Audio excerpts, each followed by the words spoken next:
زلزلہ پیدا ہو گیا ہے. آج 100 سال کے بعد ہم جلوس نہیں نکال پا رہے ہیں, ہم عبادت حسین نہیں کر پا رہے ہیں, ہم نمازیں نہیں پڑھ پا رہے ہیں. جس اللہ نے حضرت ابراہیم علیہ السلام کے زمانے سے حج کو واجب کیا تھا, آج واجبات ختم ہو گیا, آج حج میں روکا گیا, زیارت پہ آپ نہیں جا سکتے. کیا وجہ ہے؟ وجہ یہی ہے کہ تم نافرمان ہو, تم اللہ کے حکم نہیں مانتے, تم اپنے راستے پر اللہ کے بتائے رسول سے نہیں چلتے.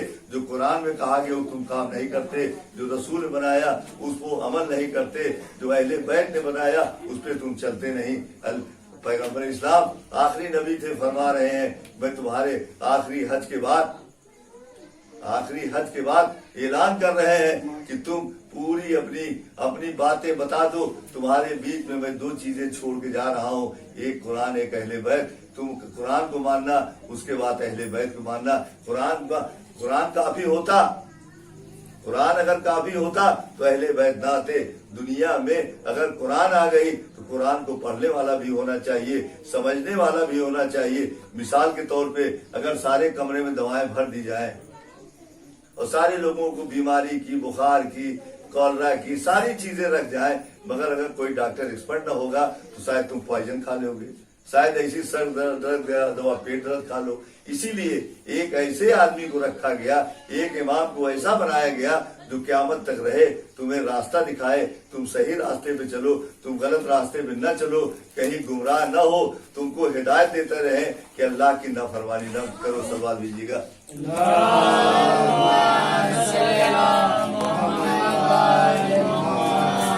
یہ جو عبادتیں ہوتی ہیں, یہ 10 محرم تک جو مجلسیں پڑھتے ہیں, اس سے تم سبق لینا چاہیے. صرف مجلس کرنا کافی نہیں ہے, اس سے تم کو سیکھ لینا چاہیے کہ ہمارے رسول نے کیا کہا, ہمارے نبی نے کیا کہا, ہمارے اماموں نے کیا کہا, ہم کو اللہ کے راہ پہ کس طرح چلنا ہے, ہم کہیں گمراہ نہ ہو جائیں. اس مجلسوں کے ذریعے یہ پیغام جانا چاہیے تھا, یہ جانا چاہیے. لوگ اس کے سمجھیں کہ مجلسیں کیوں ہوتی ہے, حسین نے کیوں قربانی دیا تھا, نبی کے نواسے تھے, اللہ کے قریبی تھے. حسین منی و من الحسین کہتے تھے, پیغمبر کہتے حسین مجھ سے ہے, میں حسین سے ہوں. جو مجھے مانتا ہو حسین کے مانے, جو حسین سے نفرت کرے گا وہ ہم سے نفرت کرتا ہے. ظاہر ہو رہا ہے حسین جگر کے ٹکڑے تھے, نمازوں کو طول کر دیا کرتے تھے, اتنا پیارے نبی کے نواسے تھے, مگر کربلا میں کیا ضرورت پڑ گئی تھی قربانی دینے کی؟ کیا ضرورت تھی مدینہ چھوڑ کے, وطن چھوڑ کے, ننھے بچوں کو لے آ کے کربلا میں شہادت دینے کی ضرورت کیا پڑ گئی؟ مگر دنیا کی دکھانا تھا کہ اے لوگوں, جب دنیا میں نفرت پیدا ہو جائے اور اللہ کے رسول کے خلاف لوگ چلنے لگے, راستے سے گمراہ ہو جائے, راستہ بھٹک جائے, تو تم ہدایت کرنے کے لیے امام حسین کی شہادت یاد کر لینا, حسین کی قربانی یاد کر لینا. کربلا میں کس لیے جنگ ہوئی تھی؟ اسی لیے تو جنگ ہوئی تھی کہ دنیا کے لوگوں کو پہچانو, اپنے نبی کو پہچانو, اپنے امام کو پہچانو, اپنے خلیفہ کو پہچانو, اللہ کے راستے پہ چلو. دنیا میں کچھ بچنے والا نہیں ہے. بڑے بڑے بادشاہ آئے, بڑے بڑے حکمراں آئے, بڑے بڑے ظالم آئے, آج ان کی قبریں نہیں, آج ان کا نشان نہیں, ان کو جاننے والا کوئی نہیں, ان کو پہچاننے والا نہیں. قارون کے خزانے کی 70 اونٹوں پہ چابیاں چلتی تھی, کیا کوئی نام لینے والا ہے؟ آج کوئی نام لینے والا نہیں ہے.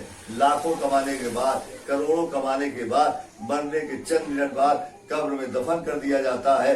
کوئی گھر کبھی جاتا ہے, شاید اگر کوئی مومن ہے چراغ جلا دیتا ہے, ورنہ اس قبر پہ چراغ جلانے بھی نہیں آتا.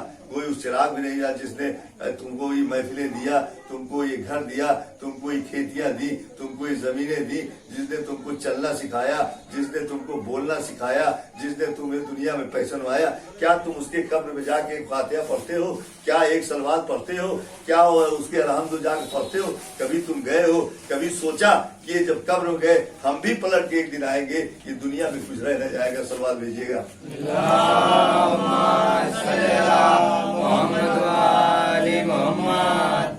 آج کائنات میں, ساری کائنات میں وہی لوگ یاد کیا جاتے ہیں جو اللہ کی راہ پہ قربانیاں دیتے ہیں, جو اللہ کے لیے اپنی جانیں دیتے ہیں, جو اللہ کے لیے رہتے ہیں. خدا ارشاد فرما رہا ہے کہ تم جو اللہ کی راہ میں شہید ہوتے ہیں تم ان سے مردہ نہ سمجھنا, اس کو میں رزق دیتا ہوں.